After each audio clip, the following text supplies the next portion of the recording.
अभी जो मैंने चुनाव लड़ा स्नातक का, तो इसमें अच्छी मेहनत की और मैं समझता हूँ कि निर्दलीय के रूप में आज पहली बार इतना बड़ा वोट बैंक 70 साल के इतिहास में आगरा सीट पे आपको दिखाई पड़ेगा। हार जीत अलग बात है, पूरी बेईमानी की गई, पूरी सरकार सत्ता दल पूरा का पूरा हमारे पीछे पड़ा और उसने सभी लोगों को छोड़कर सिर्फ मेरे पीछे ही गुड़ा भाग लगाया। सारे सांसद, सारे विधायक, सभी मंत्रियों को सबको लगाया गया। कोई बात नहीं, इतना अगर ताकतवर मुझे माना तो इसके लिए मैं उन्हें धन्यवाद दूंगा कि कम से कम इतना ताकतवर माना तो उन्होंने एक निर्दलीय को। यहाँ जिस स्तर पे फॉर्म जमा करने से लेकर फॉर्म बनाने तक, मैं ये मतदाता बनाने तक, मतदाता डलवाने तक जितनी भी बेईमानियाँ की जा सकती थी, सारा चुनाव को मैंने लिखा, चुनाव में संज्ञान में लिया और चुनाव में सारे जिलाधिकारियों को मेरे नाम से पत्र लिखे। ये सब मैंने आपको बताए हैं, दिखाई भी। तो ये स्थितियाँ रहीं और अब 2022 का चुनाव आएगा। निश्चित रूप से 12 जिलों में हमारा एक बड़ा परिवार बना है, तमाम लोगों का समर्थन है, मूक रूप से, सामने रूप से, साथ में आके। तो कहीं ना कहीं इसका उपयोग अपने लोगों का हम जरूर करेंगे और हमारी जो मंशा है साफ़ सुथरी मंशा है और उसके तहत उन लोगों को लगाएंगे ताकि और अच्छा हम लोग कार्य कर सकें। कार्य करने का अनुभव हमारे पास बहुत है, जितना किसी विधायक को नहीं हो सकता, किसी सांसद को नहीं हो सकता। और मैं जीवन भर लड़ता रहा हूँ अपने सही मुद्दों पर। प्रयास करेंगे कि सही जगह पहुँचें और उसके बाद आप लोगों का इसी तरह से हम लोग सहयोग करते हैं। 22 में कोई स्थान चयनित किया है कि कहाँ से आप ताल ठोकेंगे? नहीं, अभी स्थान चयनित नहीं किया, वो तो सामने वाले को देखकर चयनित होगा कि जिनसे हमारी सहमतियाँ बनेंगी, हमारी शर्तों पर बनेगी।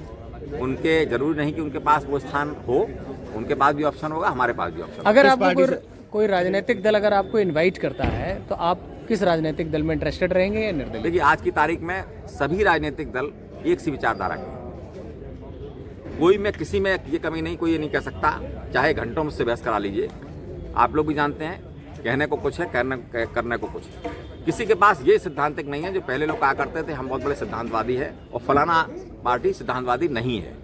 सारे लोग उसी में घुस गए। वो एक दूसरे में कंपटीशन हो गया है कि तुम कितना सिद्धांतवादी नहीं हो, मैं उससे ज़्यादा करके दिखाऊंगा।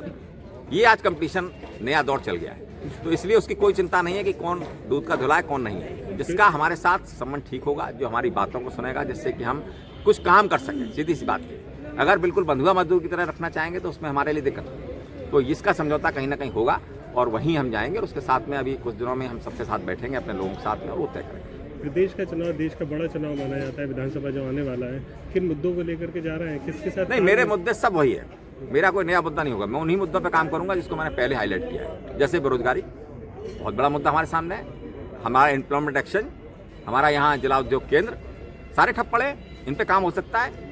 इन पे ही काम हो जाए तो हमारे पास बहुत सारा काम। अभी 16 तारीख को हम लोग कर रहे हैं एक रोजगार मेला कर रहे हैं कॉलेज में। ये क्यों नहीं हो सकता भाई? रोजगार मेला हम कर रहे हैं और 600-700 आप देखिएगा नौकरियां हम लगाएंगे, बड़ी बड़ी कंपनियां अपने कॉलेज बुला रहे हैं। तो ये सब काम हम कर सकते हैं। 1 डिस्ट्रिक्ट 1 प्रोडक्ट क्या है भाई? सुना कभी नाम आपने? क्या हुआ उसका? क्या हो रहा है अपने जिले का? अभी उसके बारे में आपको बताएंगे, किसी दिन हमने तमाम सारा निकलवाया। तो ये चीजें हैं जो कि हो सकती थी, नहीं हो रही हैं। इन पे काम अगर हो जाए, खाली सरकारी योजनाओं पे काम हो जाए तो हमारे लोगों का बहुत भला हो जाए। तो इस पे काम हो सकता है, उस पे काम कर, हम प्रैक्टिकल होकर काम करें। हम कैसा कुछ भी नहीं बताएंगे आपको जिससे कि लगे कि हम कुछ अलग बोल रहे हैं। जो चीज हो सकती है वही आपको बता रहे हैं। काम नहीं हो रहा है, मतलब प्रदेश सरकार की नीतियां कम पड़ रही है, विफल हो रही है। नीतियां हैं, धरातल पर नहीं पहुंच रही। धरातल पर नहीं। नीतियों को नाम बदल के दूसरा कर दिया गया। ये भी आपको सिद्ध कर देंगे कि नीतियां कुछ चल रही थी दूसरी सरकारों में, उसका नाम बदला, न फंड बढ़ाया उसमें, न कुछ बढ़ाया, उसका नाम बदल के रख दिया। तो कैसे नीतियां चलेंगी? एग्जीक्यूशन जीरो है उसका। जैसा कि आपने बताया कि सभी पार्टियों की नीतियां एक जैसी हैं, सभी एक जैसा काम करती हैं, तो क्या माना जाए विधानसभा में निर्दलीय चुनाव लड़ेंगे? नहीं, किसी न किसी दल से लड़ेंगे। मैंने क्या कहा? मैंने ये कहा कि सभी की नीतियां ऐसी कहीं भी जा सकते हैं, बशर्ते हमको कुछ लाभ होगा, हम अपना काम कर पाएंगे वहाँ पे। सीधी सी बात है कि हम जिन नीतियों को लेकर चल रहे हैं उन पे हम काम कर पाएंगे। किसी एक बड़ी पार्टी से कोई तालमेल बैठ? नहीं, अभी तो आपको बताया कि मेरी तबीयत खराब भी थी, अभी निकला हूँ मैं कोरोना से, और उसके बाद मैं अब अपने लोग से पहले बैठूंगा, उसके बाद उनके साथ। ऐसा माना जा रहा है कि आप एक विशेष जाति के नेता बनकर उभरे हैं, एक विशेष वर्ग जो है आपको पसंद कर रहा है। क्या लगता है कि उस वर्ग की प्राथमिकता आप पहले रखेंगे क्या? नहीं, देखिए, इलेक्शन में जातिगत आधार भी होता है, ये तय है। लेकिन आप कहीं चले जाइए पूरे 12 जिलों में, कर्मचारी संगठनों ने, चाहे जिस जात का हो, आप पता कर लीजिएगा, दूसरे भी तमाम सारे समुदाय हैं, मुस्लिम समुदाय अपने हटावा, हमने 3500 वोट बनाए यहाँ पे। तो ऐसा कहीं नहीं है, जहाँ हमारे लोग थे वहाँ हमने सब कुछ हुआ है, जो हमें जानते थे उनको सब कुछ हुआ है। तो सबके साथ हम लोग काम करेंगे उस हिसाब से। ठीक है। निर्दलीय लड़ने में और हो गया। उसमें यह आया कि जो वोट बनाने के बाद, वोट तो हमारे पास है, वोट बनाने के बाद जो डालने की स्थिति पड़ती है लास्ट दिन, जिस दिन हम बूथ पे होते हैं, उस दिन संख्या बल जो होना चाहिए वो हमारे पास नहीं है, कम है।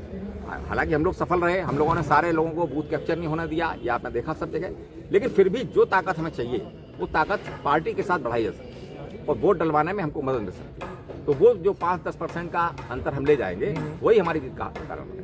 तो माना जाए किसी न किसी पार्टी के झंडे तले चुनाव लड़ना तय है। हाँ, ऐसा भी तय क्या इसकी घोषणा जल्दी करेंगे आप क्या? प्रयास होगा कि इस एक आध महीने में हो जाए, जहाँ तक जाएंगे।